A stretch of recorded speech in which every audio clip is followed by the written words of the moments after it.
2 araw na ang nakalipas habang ginugunitan ng mga Hudyo sa buong mundo ang pagpatay sa 6 na milyon, kinumpirma ng isang malaking pag-aaral na ang 2025 ang pinakamadugong taon ng anti-Semitikong karahasan sa mahigit 30 taon. Ngayon, gusto kong magtanong ng isang seryosong tanong. Ano ba talaga ang napoprotekta sa atin? At marahil mas mahalaga, ano ang hindi? Ako si Ilan Zel Diamant at ito ang Basic Law. Ngayon, bago tayo magsimula, habang nagre-record kami, isa sa pinakamalalaking legal, politikal, at hudisyal na kwento sa kasaysayan ng Israel ay kasalukuyang nagaganap sa Korte Suprema. Ang kaso ay tungkol sa kung maaari o dapat bang pilitin ng korte na tanggalin si Ministro Ben-Gvir kahit walang kriminal na batayan. Tumatama ang kasong ito sa puso ng pamahalaan at maaaring magdulot ng banggaan sa pagitan ng koalisyon at korte. Dahil nagaganap ito habang nagre-record tayo, sa susunod na episode ko ito tatalakayin. Sa ngayon, magpo-focus muna ako hindi sa kaguluhan sa Israel, kundi sa isang bagay na iniaalok ng Israel sa mga Hudyo sa buong mundo. Balikan natin ang kalagayan ng anti-Semitismo. Ayon sa taunang ulat ng Universidad ng Tel Aviv na yung linggo, narito ang mga numero. 20 Hudyo ang napatay sa mga anti-Semitikong pag-atake noong nakaraang taon. 15 sa Hanukkah sa Bondi Beach, Sydney, at 2 sa sinagoga sa Manchester noong Yom Kippur. Mataas pa rin ang bilang ng insidente kahit matapos ang tigil putukan sa Gaza, ayon sa mga mananaliksik na itinuturing itong normal na realidad.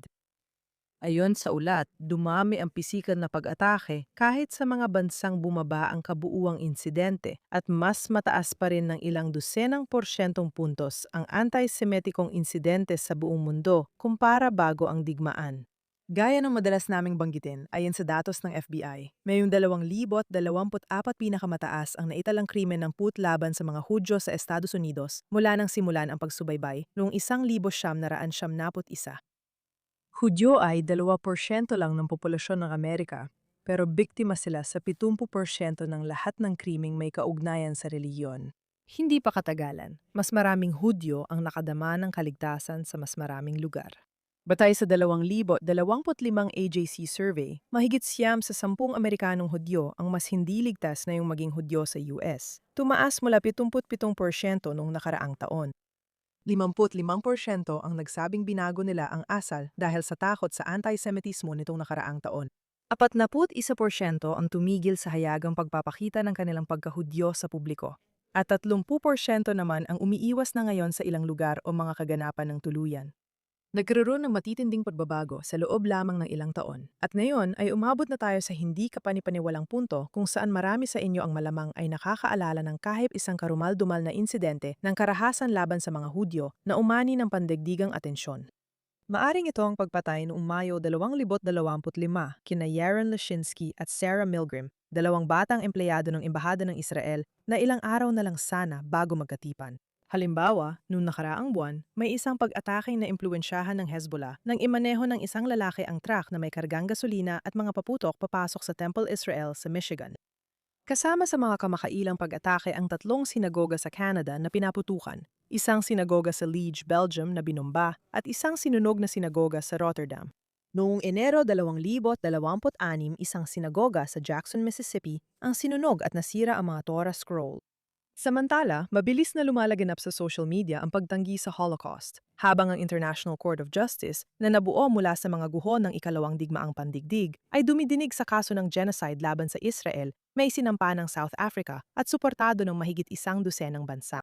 At tuloy-tuloy pa ang mga halimbawa. Ang biglang pagtaas ng antisemitismo talaga sa iba't ibang anyo ng antisemitismo, sabay-sabay at mula sa iba't ibang direksyon, ay may maraming pinagmumulan. At wala sa mga iyon ang dapat magpabawas sa moral na pananagutan ng mga nagpapakalat ng mga antisemitikong pananaw at kilos.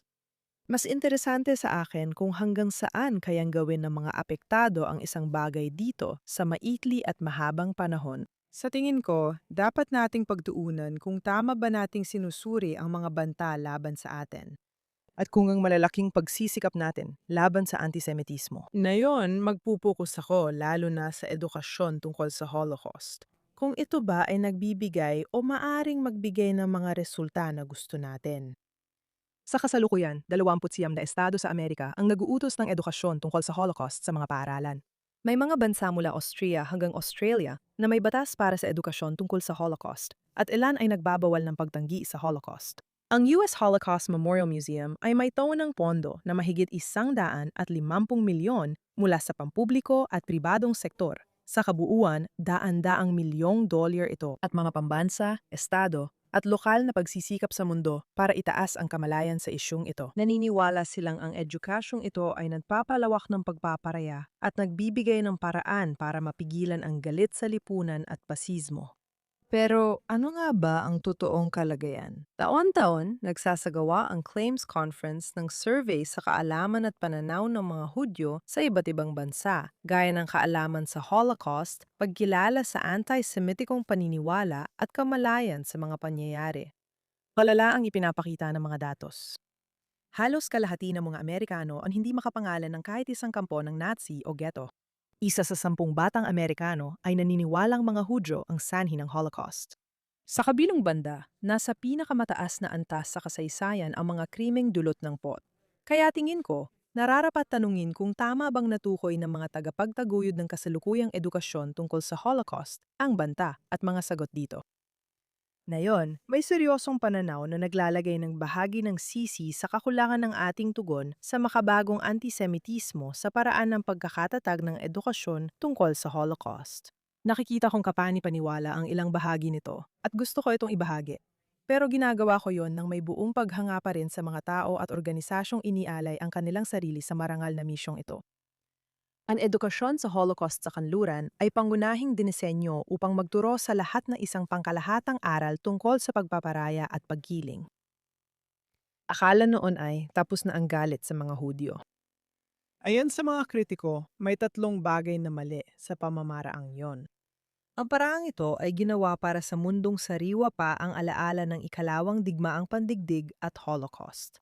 Lumabas sa survey ng RAND noong 2025 ng mga pinakalaganap na ginagamit na materyales sa pagtuturo ay halos nakatuon lamang sa mga kalupitan, ngunit halos walang binabanggit tungkol sa anti-Semitismong nagbigay daan sa mga ito.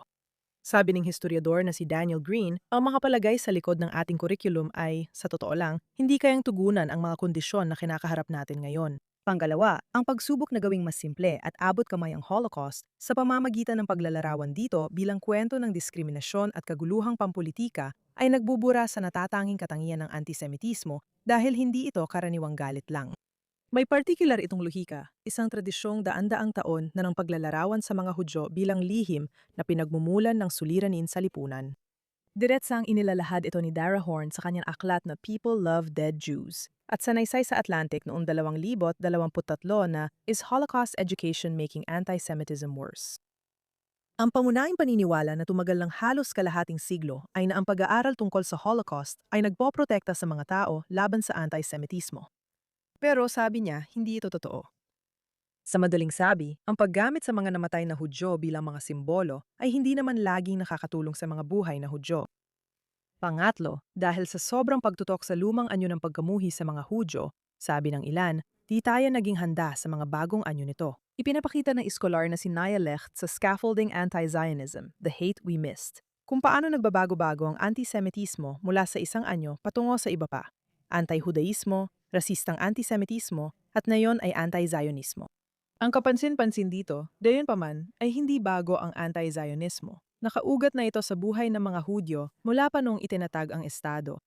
Halimbawa na lang ang UN Resolution noong 1975 hanggang 1990, isa na nagtutumba sa Zionismo at rasismo. At gayunpaman, matagal na panahon ding sinubukan ng komunidad ng mga Hudyo na iguhit ang malinaw na pagkakaiba ng anti-Zionismo at anti-Semitismo na sa ngayon ay tila hindi nakapani-paniwala. Kasabay ng prosesong ito, habang naging di katanggap-tanggap sa pangkalahatang lipunan ang mga imahe ng Nazi, may iba pang nangyari. Ang wika ng genocide tungkol sa nang-aapi at biktima, gumawa ng krimen at inosente, ay inalisan ng kaugnayan sa mga Hudyo sa akademya. Ginawa itong pangkalahatan at pagkatapos ay ibinaling laban sa Israel. Sinusubaybayan ni Marlene Gallner ang mga ganitong pangyayari sa Alemanya, bansang may natatanging kultura ng pag-alala sa Holocaust at paggalang sa mga namatay na Hudyo. ngunit ginagamit din parehong bokabularyo para kondenahin ang kasalukuyang estadong Hudyo. Talagang ganun kaikli ang daan mula sa Berlin Holocaust Memorial papunta sa kaso ng genocide sa ICJ. Ano kaya ang itsura ng ibang paraan? May dalawa akong paunang ideya na gusto kong ibahagi at gusto ko ring marinig ang sa inyo. Alam na ng mga sumusubaybay na isa sa mga susi ang baguhin kung paano natin bilang mga Hudyo nauunawaan at itinuturo ang kasaysayan sa ating mga komunidad. Batay sa Pew Research, pinakamahalagang palatandaan ng pagkakakilanlan ng mga Amerikanong Hudyo ang pag-alala sa Holocaust. 76% ang nagsasabing ito ay mahalaga, higit pa sa pagsasagawa ng reliyon, higit pa sa pamumuhay ng may etika, higit pa sa pagmamalasakit sa Israel. At ganun din ang nararamdaman ng mga Britanong Hudyo. Ang Holocaust ay pinakamakapangyarihang magkakatulad na karanasang nagbubuklod sa atin sa buong mundo. Kung paano ito na ipapakita sa aktwal sa karamihan ng diaspora ay nakasentro sa karahasan, sa mga gumawa ng krimen at sa mismong makinarya ng pagpatay. Hindi gaanong napapansin ang nawasak na sibilisasyon, kasiglahan, buhay pamilya, karunungan at katatawanan. Dahil dito, maraming Hudyo ngayon ang mas pamilyar sa mga Nazi kaysa sa Yiddish na teatro at tula, at mas alam pa ang tungkol sa Auschwitz kaysa sa buhay ng kanilang mga ninuno. At ibig sabihin nito, ang nagbubuklod sa buhay ng mga Hudyo sa diaspora ay kadalasang natutukoy ng mga trahediya kaysa sa pagmamalaki. Kaya masasabi ko na panahon na para palawakin ang ating pananaw. Parehong sa mas malawak at trahedyang kasaysayan na ating naranasan sa loob ng napakahabang panahon sa buong mundo. Pero pati na rin sa mga tao at kwento na nagpapakita ng ating kakayahang mabuhay, pagkamalikhain at katigasan ng ulo. At isipin mo, bago ang Holocaust, 7.5 milyong mga Hudyo ang naninirahan sa Europa. Isa itong sibilisasyon ng mga iskular at makata, mga musikero, mga reklamador, mga Yiddish na teatro, at mga siglong na ipong karanasan sa buhay. Ang pagtuturo lang ng ginawa sa kanila, hindi kung sino sila, ay parang binabaluktot ang kanilang pamana at inaalisan tayo ng pagkakataong ipagpatuloy ito saan man tayo sa mundo. Ang mas malalim at mas samut-saring pagkakakilanlang Hudyo ay tutulong sa atin na mas mahusay na matukoy at matugunan ang mga banta rito sa batas, edukasyon o iba pang paraan. Ngayon, higit pa riyan, isang malinaw na mensahe ang lumilitaw mula sa masasamang kabanata ng ating kasaysayan at yon ay kailangan natin ng isang hukbo upang ipagtanggol tayo at isang estado kung saan maaari tayong bumuo ng masagana at masayang buhay. Hindi ito ang tanging dahilan kung bakit natin kailangan at may karapatan sa Israel, pero hindi rin natin dapat balewalain ito.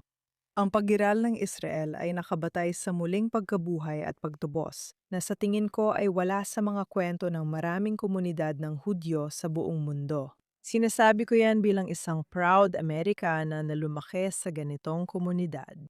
At kapansin-pansin na isang survey ng JFNA noong 2025 ang nakatuklas na 37% lamang ng mga Amerikanong Hudyo ang tumutukoy sa kanilang sarili bilang Zionista.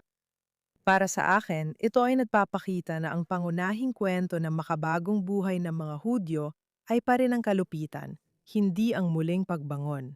Tulad ng sabi ko, ang pag-iral ng Israel ay nakabatay sa kabaligtarang paniniwala. Sa batas ng Knesset na lumilikha sa Yad Vashem, itinakda ang pangalang Yom HaZikaron LaShov vihik bilang araw ng paggunita sa Holocaust at kabayanihan. Hindi lang ang mga biktima, kundi pati ang mga mandirigma, ang mga partisano sa kagubatan, at ang mga lumaban ng halos walang anuman. Sinadya talaga yon. Ang dapat matutunan mula sa trahedya ay ang tapang ng mga Hudyo. At ang Estado ay umusbong mula sa tapang na yon at isina sa buhay ito. Lahat ng leader ng Israel, kanan o kaliwa, ay may ganoong paniniwala. Noong 1981 iniutos ni Menachem Begin ang pagsira sa nuclear reactor ng Iraq na Osirak. Kinondena ito ng Security Council at ng administrasyon ni Reagan. Nag-press conference si Begin matapos ang 2 araw para sabihing magkakaroon sana ng panibagong Holocaust sa kasaysayan ng mga Hudyo. Hindi na mauulit, hindi na mauulit. Ipagtatanggol namin ang aming mga tao gamit ang lahat ng paraan na mayroon kami. Naging doktrina ang pahayag na yon, kahit hindi ito lubos na naipatupad. Muling nasaksihan natin ito sa Operation Rising Lion noong Hunyo at Operation Epic Fury noong Pebrero. Dahil makikita mo sa Israel, marahil dito, higit pa kaysa saan man, ang hindi na mauulit ay talagang nangangahulugan ng Am Israel Chai. Iyan ang nagdadala sa akin sa talagang gusto kong sabihin tungkol sa bansang ito. Bilang isang proud Amerikana at Israeli, habang papalapit ang Yom HaZikaron at Yom HaEtzmaut next week, sa gitna ng banta ng muling digmaan. Alam ko na maraming Hudyo sa diaspora ang nakararamdam ng Israel ay isa sa mga dahilan kaya sila tinatarget. Ang anti-Sionismo ay naging paraan ng pagpapalaganap ng malaking bahagi ng makabagong antisemitismo. Gusto ko lang ipaliwanag ang kabaliktaran. Kung nakapunta ka na sa Yad Vashem, dadaan ka sa arkitektura ng trahedya, at paglabas mo sa dulo, matatanaw mo ang malawak na tanawin ng Jerusalem. Dinamiko pero sinauna, puno ng sigla at mga pagtatalo. Tingnan natin ang Yom HaZikaron na pumapatak isang araw bago ang Yom HaEtzmaut. At muli, inaalala natin ang ating mga sakripisyo. Ngunit tinatapos ang araw sa masayang pagdiriwang ng muling pagsilang at soberanya. Buhay na buhay at matatag ang pamana ng mga nawasak at nakaligtas, ipinagmamalaki at muling binubuo sa mga kalsada, unibersidad at hapag ng Shabbat. Kung isipin ko, paano pagandahin ang mga batas at programang pang-edukasyon na ipinatupad natin upang tugunan ng anti-Semitismo, magsisimula ako sa pag-unawa sa prinsipyong iyon. Dapat nating matutunang ang tapang, kakayahan at pagmamalaki ang sagot sa kalupitan at pagiging biktima. Na kailangan nating mahigpit na bantayan at labanan ng galit sa mga Hudyo kahit anong anyo pa ng moralidad ang ginagamit nito, at na may isang hindi komportableng katotohanang kailangang harapin tungkol sa walang katapusang pag-iral ng anti-Semitismo. Kung ang pagsasabuhay ng mensaheng iyon ay nangangahulugang paggawa ng bagong pamantayan ng tagumpay, paglalaan muli ng yaman, o pagbabago ng paraan ng paggunita sa Holocaust sa ibang bansa. Nananatili sa atin at sa henerasyon ng mga guro at lider ang tungkuling bumuo ng bagong kurikulum na magbibigay inspirasyon sa susunod na henerasyon. Maging tanglaw tayo sa mga bansa kasama ang sarili nating bansa. Ang hindi na muli ay panalangin, etikal na pangako at hangarin. Ngunit ang tapang at tagalakan ng Amisrael Chai ang nagbibigay dito ng lakas. Buhay ang mga Hudyo. Magkikita tayo sa susunod na linggo.